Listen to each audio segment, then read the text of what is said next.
Welcome back to me being cheap. It's been a busy day so far. We got up early, went to do some fishing, caught nothing, dropped off the recycling, went to the lumber store, went to Orscheln's, which is like a farm supply store. Michael, what are you working on? Making some blueberry jelly. Awesome. So Dylan's, which is our Kroger affiliate, had these cartons of blueberries on sale, and they're big cartons. They are 18 ounces. Had these on sale, I believe it was $2.88, and they are nice blueberries. They have a nice taste. Michael's making blueberry jelly. And over here, I've got the pressure cooker going.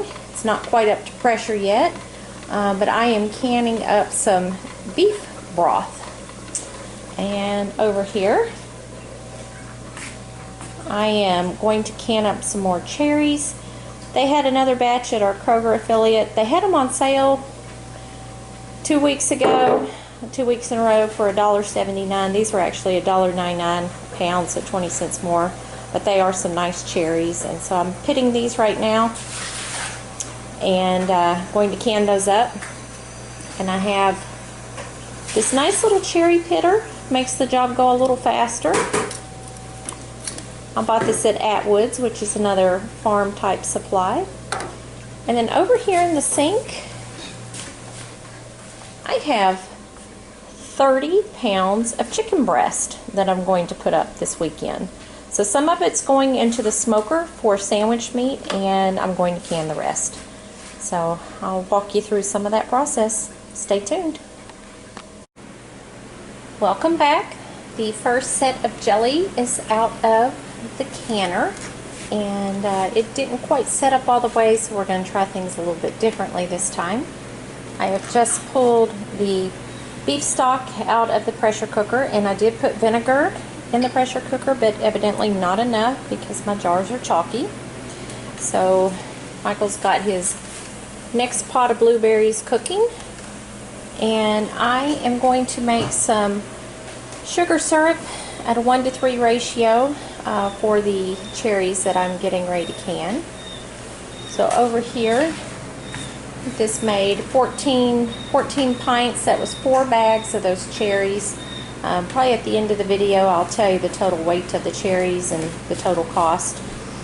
But that's 14 pints, and again getting ready to make sugar syrup at a 1-to-3 ratio. So I'd already put in the 3 quarts of water, and I'm getting ready to put in a quart of sugar. So that's what I'm getting ready to do, and I'll check back in with you after a bit. Welcome back. I have taken the cherries out of the canner. I had 3 jars that were left over that didn't fit in the canner. We are getting tired, so we're going to call it a night as far as the canning. And Michael's got another whole batch of jelly to make. He's got the juice in the fridge, so we'll get on that tomorrow. One other thing I got to do before I'm done with food prep for the night, I am making a brine. I'm going to brine a turkey breast and some chicken breast, and then slice it up into sandwich meat after it goes in the smoker. So it'll brine overnight in the fridge in the salt solution, and they'll go in the smoker tomorrow.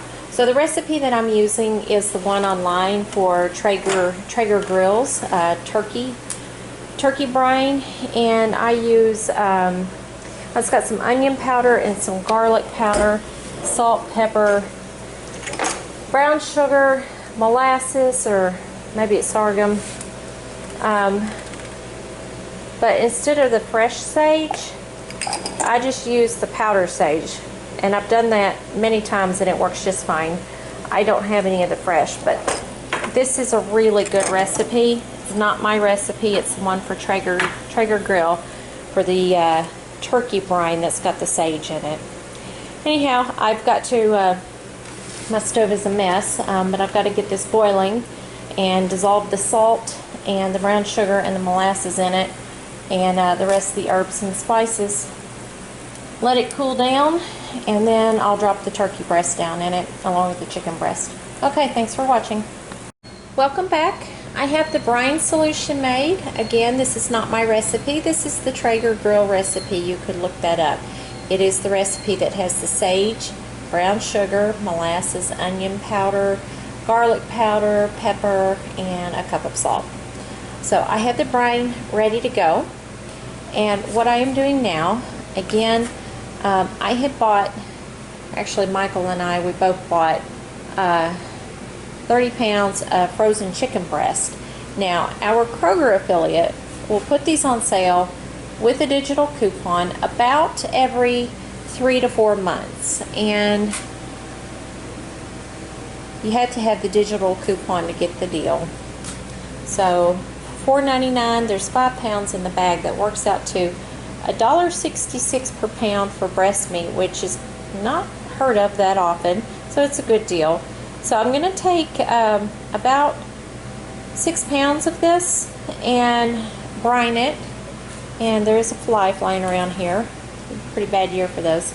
I'm going to brine the chicken overnight in the refrigerator. The rest of the chicken, I'm going to defrost it in this cooler overnight, and then I will actually can it up.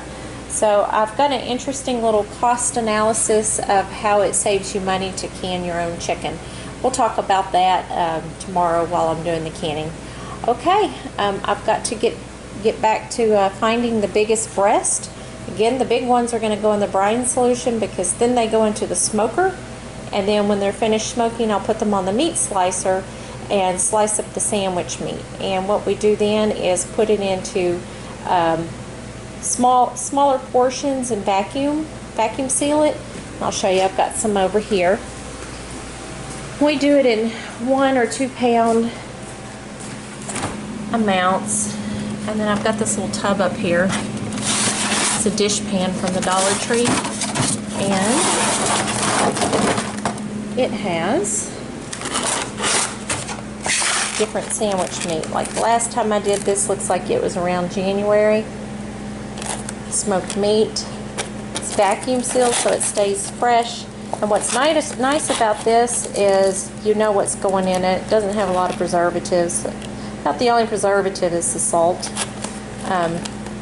which, I don't know, I guess that's okay if you don't have a problem with salt in your diet. Definitely healthier for you than regular chicken meat or sandwich meat. So we've got chicken, and this was a pork loin mesquite. Did that in February. It's July right now. Got some leftover beef brisket here that's not vacuum wrapped, and I believe this is beef brisket too. So yeah, we are down to our last 3 packages of sandwich meat, so it's time to make some more. Okay, thanks for watching. Welcome back. It's Sunday morning, probably more like Sunday afternoon, and I'm going to start cutting up the chicken breast. Again, these were purchased on sale, and I have set this up where somebody can work on one side of the table, somebody can work on this side. I prefer to use scissors to cut up my chicken. These scissors can go in the dishwasher. Then put them in the bowl. And I do have a few jars out there. Got the bulk over there washing in the dishwasher right now. So we'll get all the chicken cut up. And I'm guessing it's going to be about 24 pounds of chicken, which is going to be right at about 24 jars. So this will be several batches in the pressure cooker. I really need to get a bigger pressure cooker, but that'll be down the road. Alright, thanks for watching. Welcome back. I have the chicken cut up. That is a big old pile of chicken. That's how tall it is. I'm guessing that's probably about 24 pounds. And in this bowl I have the trimmings, the little bits. You can save those and make chicken stock. So I have a bone bag in the freezer that I can use for that. And I've got my jars ready to go. So I'm going to get to packing these jars. There's nothing special you need to do. These are going into the pressure cooker. So basically you're going to take your jar and fill it full of chicken up to, and my fingers are stained from berry picking or berry processing. Fill it to up to there. and the chicken will make its own juice. So that's about all you need to do, and then we'll pressure cook it. I'll check back in with you in a few. I have my jars laid out. I counted out 24 initially. I have 2 canning funnels. They're well used. They were my mom's. They're metal and they're pretty bent up, but they still work for the purpose. I use 2 at a time because I have 2 hands and you can fill 2 jars at a time. And then after I repeat that process 12 times, I will then go through and I have a chopstick and kind of push the meat down and go from there. That way I can make sure the jars are filled as much as they can be. Okay, I'll check back in with you in a few. Okay, we actually have 21 jars, not 24, but 21 jars of chicken, and I've packed it in there. And I'll give you a close-up as to what this looks like.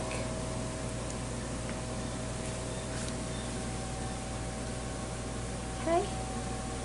Now, I did a pretty good job of packing, but I want to show you something. This one has an air bubble. So the next thing we're going to do is I have a little rubber mat here.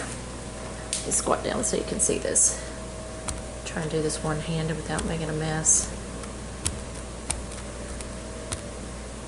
I was going to tap them on the table, but we may just have to do it the old-fashioned way.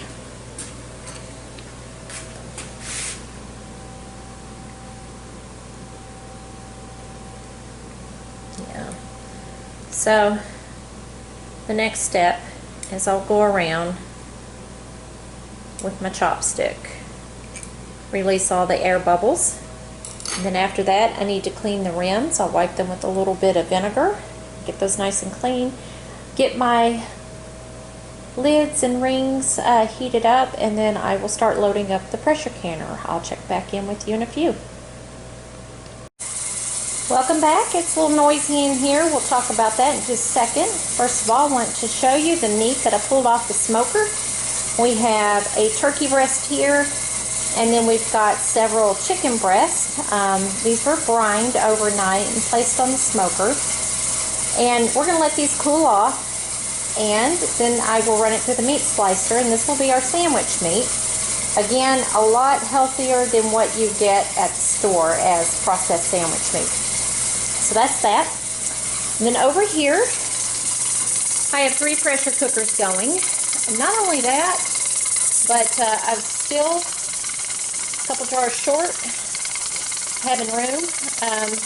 This water is going to be the placeholder in the pressure cooker. So, a little bit of difference. I've got 2 Miro Presto pots. These hold 4 pint jars each. This first one is the one making all the racket. It's come up to pressure already. And I really like these weighted gauges. And I'm going to try and zoom in. And for my neck of the woods, you pressure can, I don't know if you can see those numbers, but it's 10 pounds. So you got a choice of 5, 10, or 15. And for pressure canning, on a weighted gauge, you're going to use 10. This one is a dial pressure cooker, or a gauge. And as you can see, I'm still trying to build pressure up in it. It hasn't even come up to 5 pounds yet. Of course, this is a bigger pot. It takes longer to heat it up. With a gauge pressure cooker, you need to keep it at 11 or above. So it's not 10, it's 11.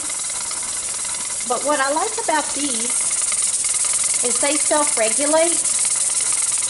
This one, you have to constantly adjust the flame, you know, up and down. And yes, my stove is very dirty. I've had a very busy weekend. But you have to constantly adjust the flame so that it's not getting too high and not getting too low. So if I had my wish, I would have a large pressure cooker that had a weighted gauge on it.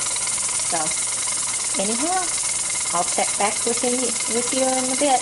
Oh, and on the pressure cooking, you're going to cook the pints for 75 minutes. So an hour and 15 minutes. Okay, thanks. Welcome back. We have all 3 pressure cookers going, which means I have 3 separate timers going. These are jiggling nicely, both the front and the back. And then over here, we're at 11 pounds. So, I don't have to sit here and watch these the whole time. I'll tell you what I got going on. Here's my smoked meat. I'm letting it cool. As soon as it gets cool enough, I'm going to put it through the meat slicer and then vacuum seal it. I also have a mountain of laundry to fold. And then I wanted to come in here and show you this new toy I bought. I actually had one of these years ago and loved it. And it tore up. I got a new one. And this is Rosie Roomba. That's what we named her. And I got that on Amazon's Black Friday deal. I was pretty pumped to get it. Anyway, I was just now able to fool with it and start using it. So pretty pumped about that.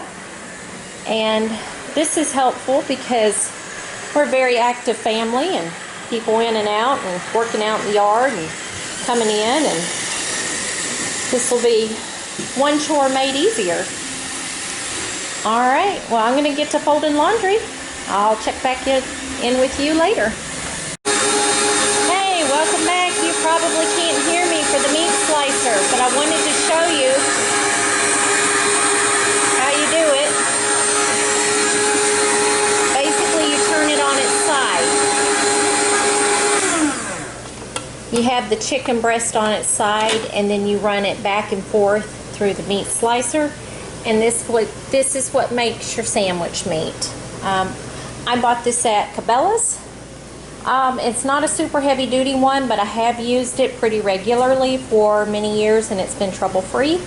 I would recommend this product. Obviously there's some more heavy duty models, but this one suffices for my needs. Okay, I'm gonna get back to slicing and talk to you guys later. Alright, I've sliced up the turkey, the chicken. We're putting it in 1 pound portions. Got the rest of the chicken sliced up here. Michael's vacuum sealing zucchini that we froze in slices ahead of time. And we're putting these in 1 pound portions as well, vacuum sealed. These will go into the freezer. Alright, thanks for watching. We ended up with 2 packs of turkey and 1, 2, 3, 4 packs of the sliced smoked chicken meat and 1 very dirty kitchen. Welcome back to Me Being Cheap. This is the final segment of this video. It was a multi-day video because I was working on canning over the weekend. It's Monday evening right now, so hopefully I'll get a chance to edit the video and maybe get that uploading. So I wanted to share with you that canning really does save money. So first of all, the chicken, it ended up being $1.66 a jar. Now, I still have to wash the jars over there and label them, take the rings off and everything. That could be for another day. That worked out to $1.66 a jar. And you know what's in that jar of chicken? Just chicken. So I have some canned chicken here, and I want to show you the ingredients. White chicken meat, water, modified cornstarch, salt, and sodium phosphate. So when you can, not only does it save you money, but you have control over what goes into the jars. So you buy this, and I think I got this one at the Dollar Tree, so it probably cost $1. I know most of the time you go to your Kroger or Walmart store, what have you, this is probably more than $1. This can is only 5 ounces. Okay? Those canning jars are 16 ounces. There's about a pound of meat in that jar. So you would have to buy 5 of these and still, or excuse me, 3 of these, and that would give you 15 ounces. So it's still not even the full size of the canning jar. And it costs more money because it's $1 a piece. So you would have $3 versus $1.66. Now these cherries,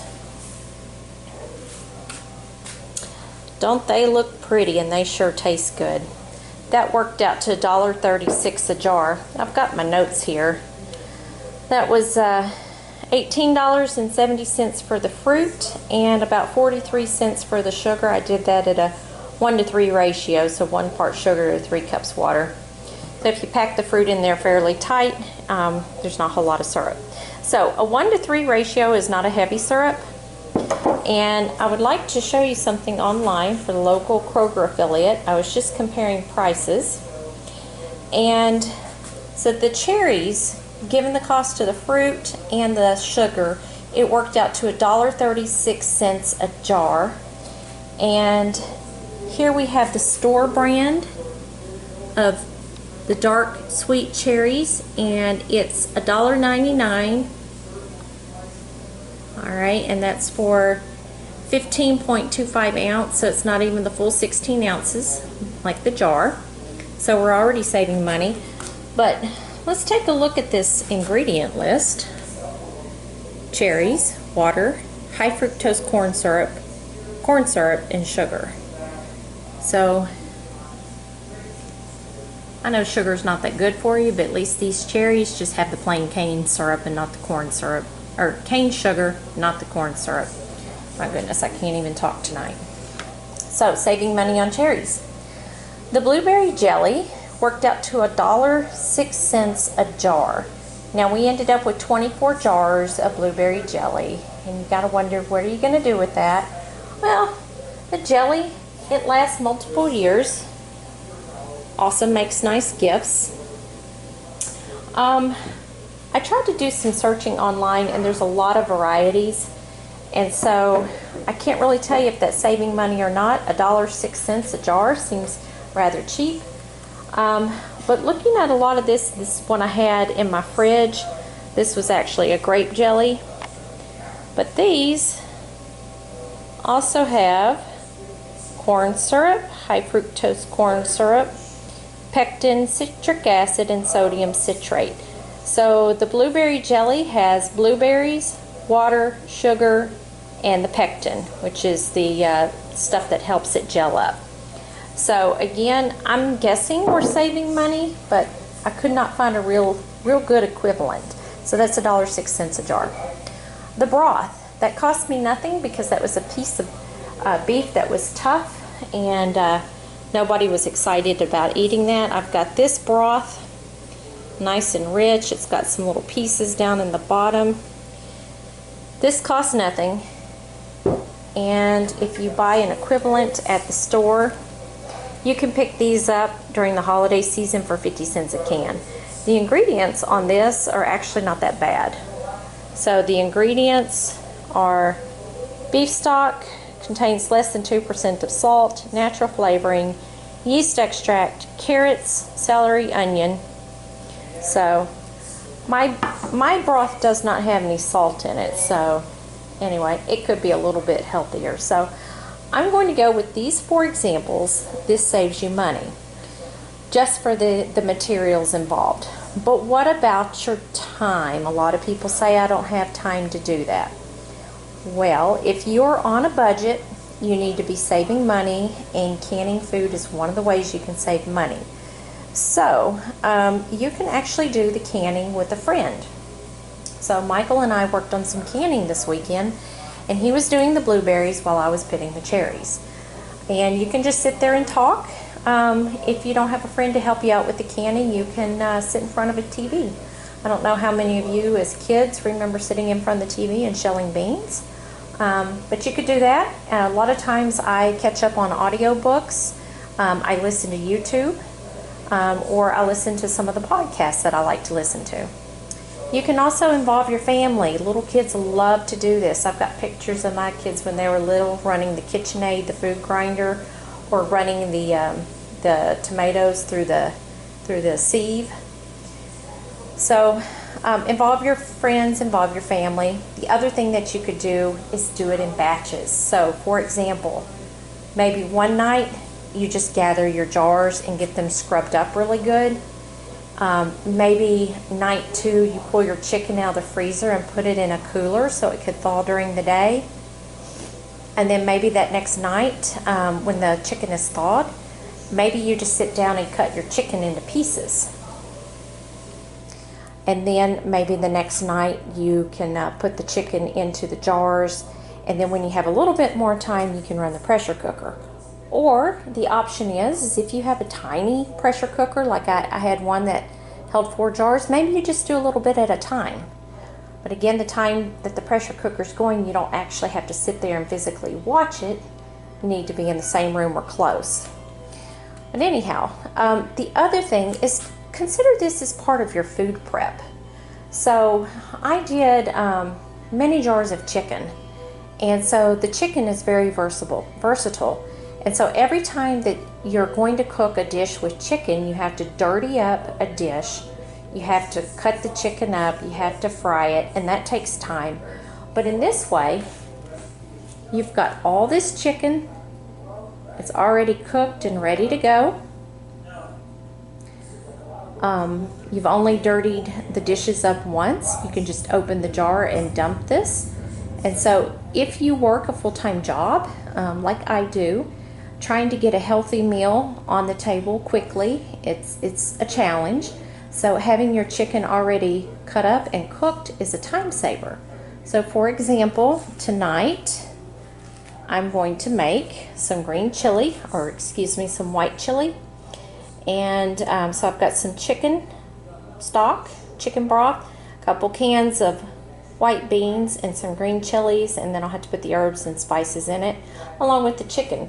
But this won't take me very long at all to throw together. So canning, although the initial investment in time can be lengthy, you can offset that by involving your friends or family. Or if you prefer to work alone, you can listen to audiobooks, watch TV, or what have you. You could do the batching. For example, we talked about the chicken, but on the blueberries, you could actually juice those one night, collect the juice, and then maybe the next day make the jelly and can it. Or just consider this as part of your food prep, and that it'll save you time in the long run. All right, I hope you enjoyed this weekend tour of the canning marathon that we did, and a little bit of explanation on how canning does save money. All right, thank you.